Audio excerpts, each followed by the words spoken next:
So Gandhi taught himself how to cut his own hair. I'm grateful that when I decided to try his experiment and cut my own hair, that I had electric clippers and YouTube to show me videos.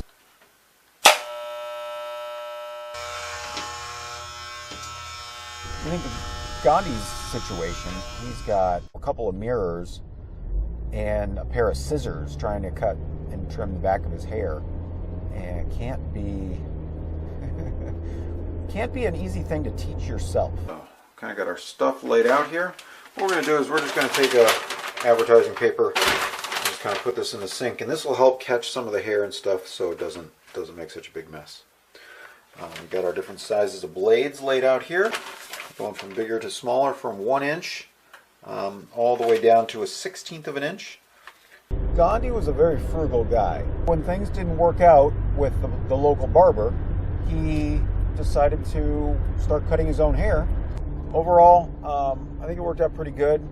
I started with like a 3/4 on top, maybe 5/8, I think. So worst case scenario, it'll grow back. And did the sides with 3/8 of an inch. Like I'd seen in a YouTube video, I used my hand at the top of my head to sort of a visual and physical guide. Gandhi taught himself to cut his own hair, both to save money and because when he went to the barber in South Africa, barbers told him, no, I won't serve you here. He talks in his autobiography how he felt about this. I threw off dependence on the barber. All people who go to England learn there at least the art of shaving, but none, to my knowledge, learn to cut their own hair. I had to learn that too. I once went to an English haircutter in Pretoria. He contemptuously refused to cut my hair. I certainly felt hurt, but immediately purchased a pair of clippers and cut my hair before the mirror. I succeeded more or less in cutting the front hair, but I spoiled the back. The friends in court shook with laughter. What's wrong with your hair, Gandhi? Rats have been at it? Take that to mean he didn't do a very good job. And then, of course, we'll do these, the angled ones for around the ears.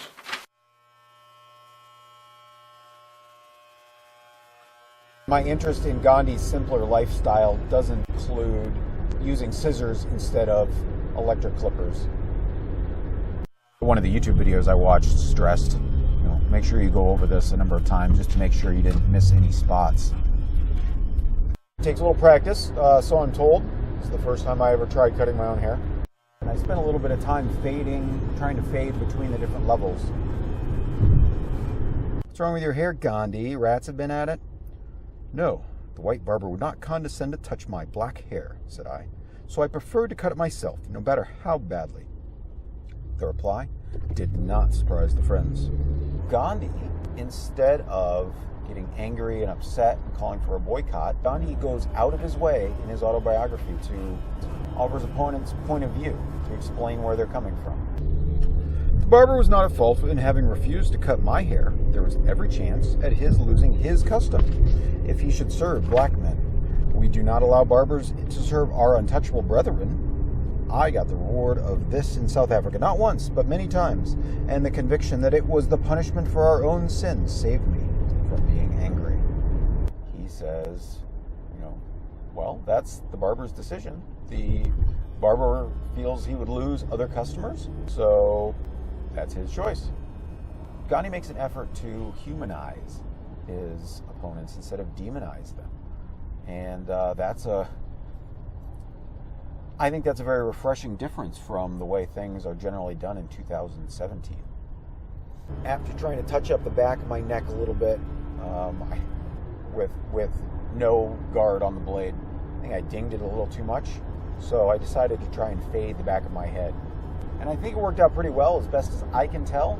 I'm on my way to pick up my kids now, and I'm sure they will tell me if I missed a spot.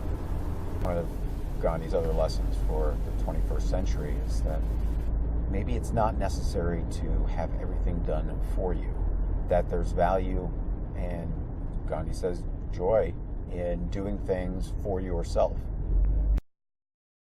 So when my son saw that I cut my hair, it was really the first thing he said when he saw me. He was like, "Oh, you got a haircut. I like it." I said, "All right." he gave me permission to cut his hair. And we talked about how he wanted it done. He generally liked my style, except he wanted it to look more like his and not like mine. And I couldn't quite understand what he meant by that. So we went back and forth on this a couple times, and he said, "You've got those two things on the front of your head. I don't want those." I said, "Oh, these? That's me going bald. You don't have those yet." He said, "Oh, okay, good." I like it. Do ya? Yeah. All right. I saved $11 by buying clippers and doing these 2 haircuts at home. Instead of having to try and coordinate where and when to get a haircut for me, my son, or anyone else, I can take care of it on my own. I definitely think Gandhi would approve. So that's the end of my haircut experiment. If you'd like to see what I try next, make sure you subscribe. I will keep you posted.